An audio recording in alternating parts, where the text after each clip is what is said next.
Lampu kamar yang temaram seolah mempertegas debaran jantungku yang kian tak menentu. Di depanku, sosok wanita yang selama ini aku kagumi dari kejauhan, kini telah resmi menjadi istriku. Namanya Sarah. Namun, di balik kebahagiaan ini, ada rahasia besar yang sempat menjadi duri. Dia adalah ibu dari sahabat baikku sendiri. Malam itu, di bawah selimut keheningan, aku bisa merasakan napasnya yang lembut di dekatku. Tanganku gemetar saat menyentuh jemarinya. Rasa gugup yang luar biasa menyerbu seluruh tubuhku.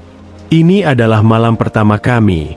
Sebuah momen yang dulu terasa mustahil dan terlarang. Saat kami akhirnya menyatu dalam ikatan yang suci, segala beban masa lalu seolah luruh, menyisakan getaran cinta yang begitu hebat di dalam dada.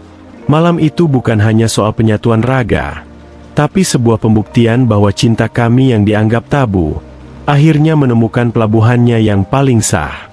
Semua ini bermula dari sebuah pertemanan biasa.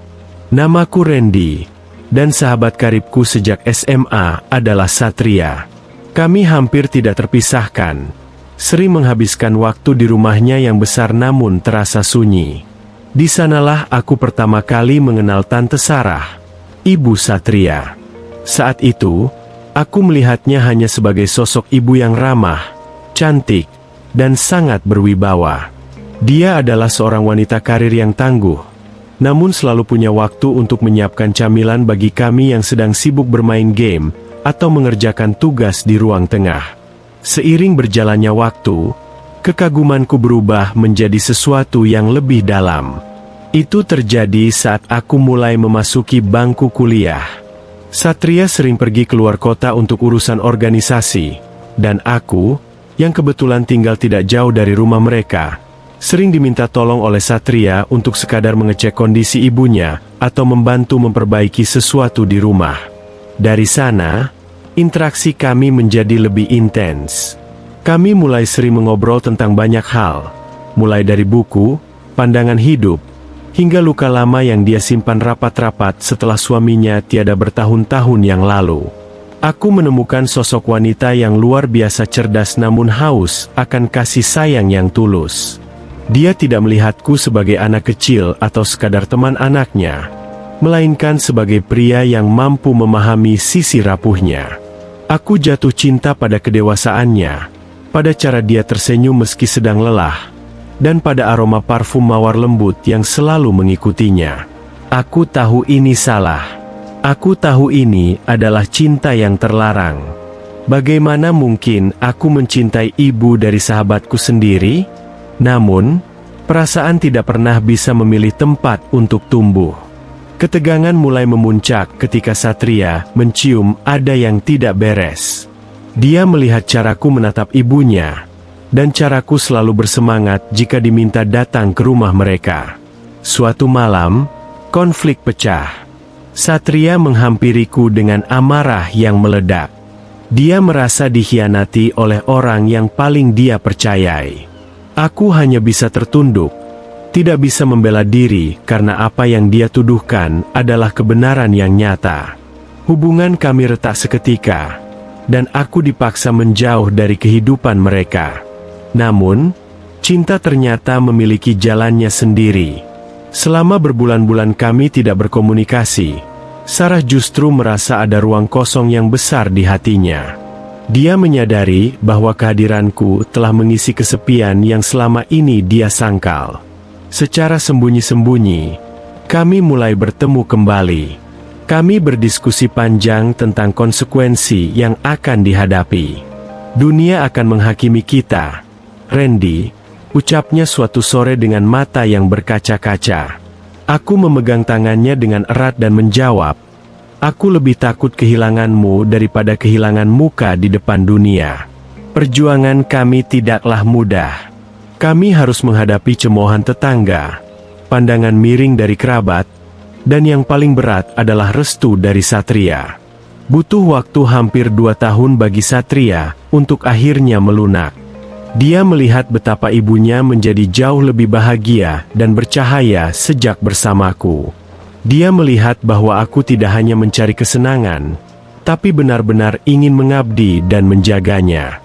Dengan air mata dan pelukan yang canggung, Satria akhirnya memberikan restunya, sebuah momen yang paling melegakan dalam hidupku. Hari pernikahan kami digelar dengan sangat sederhana namun penuh hikmat. Tidak banyak undangan, hanya keluarga inti dan teman-teman terdekat yang benar-benar memahami perjuangan kami. Saat aku mengucapkan ijab kabul, suaraku sedikit bergetar, bukan karena ragu, tapi karena rasa haru yang meluap. Wanita yang dulu hanya bisa kupandang sebagai ibu dari temanku, kini telah sah menjadi pendamping hidupku. Malam harinya, di kamar pengantin yang dipenuhi aroma bunga melati, aku duduk di tepi ranjang dengan perasaan yang berkecamuk.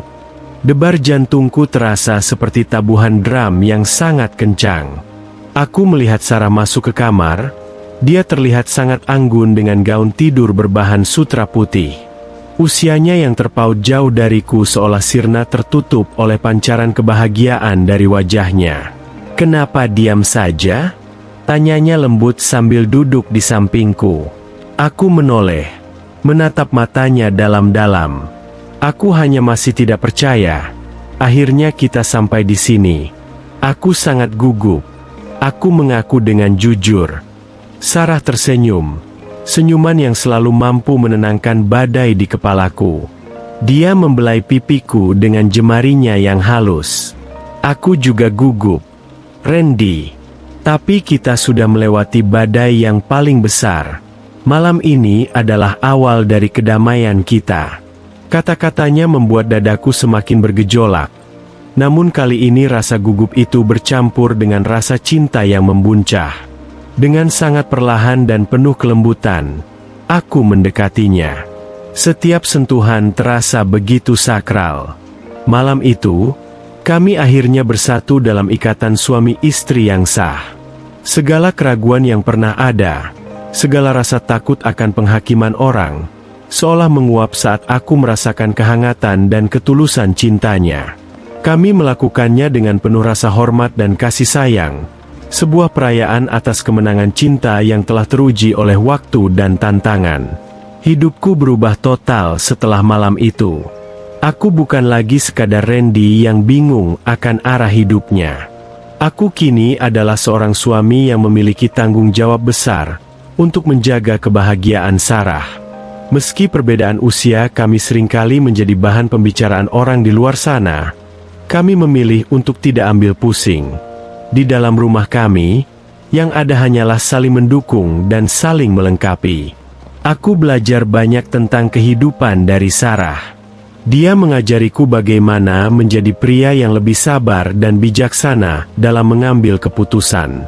Sebaliknya, aku memberikan dia keceriaan dan semangat muda yang sempat hilang dari hidupnya selama bertahun-tahun. Kami sering menghabiskan waktu dengan memasak bersama, berkebun, atau sekadar menonton film di ruang tengah. Hal-hal sederhana yang kini terasa sangat mewah karena kami melakukannya sebagai sepasang kekasih yang sah. Tentu saja, dinamika dengan Satria tetap menjadi hal yang unik. Awalnya terasa sangat aneh baginya untuk memanggilku Papa. Jadi kami sepakat untuk tetap menggunakan panggilan akrab seperti dulu. Yang terpenting bukanlah sebutan, melainkan rasa hormat dan kekeluargaan yang kembali terjalin. Kami sering makan malam bersama, dan melihat Satria bisa tertawa kembali di rumah itu, adalah kebahagiaan tersendiri bagiku dan Sarah. Pengalaman ini mengajarkanku bahwa cinta tidak memiliki batasan yang pasti. Terkadang, orang yang paling tidak terduga dalam hidup kita, adalah orang yang justru dikirim Tuhan untuk melengkapi jiwa kita. Meski jalan yang kami tempuh penuh dengan kerikil tajam dan dianggap terlarang oleh norma sosial pada awalnya, kejujuran niat dan ketulusan hati akhirnya membawa kami pada kebahagiaan yang sejati. Kini, setiap kali aku melihat cincin pernikahan di jariku, aku teringat akan perjuangan panjang itu. Aku teringat akan malam pertama yang penuh debar, saat rasa gugup hampir mengalahkanku namun berakhir dengan keindahan yang tak terlupakan. Hidup bersamanya adalah petualangan terbaik yang pernah aku alami. Aku bangga bisa mengatakan bahwa cinta yang dianggap mustahil ini berakhir indah di pelaminan. Banyak orang yang mungkin masih mencibir di belakang kami. Namun ketika aku pulang ke rumah dan disambut dengan senyuman hangat serta pelukan dari Sarah, semua suara bising di luar sana langsung hilang. Kami telah membangun benteng kebahagiaan kami sendiri, di mana usia hanyalah angka dan status masa lalu hanyalah cerita pembentuk karakter. Kami hidup untuk saat ini dan masa depan yang kami rajut bersama.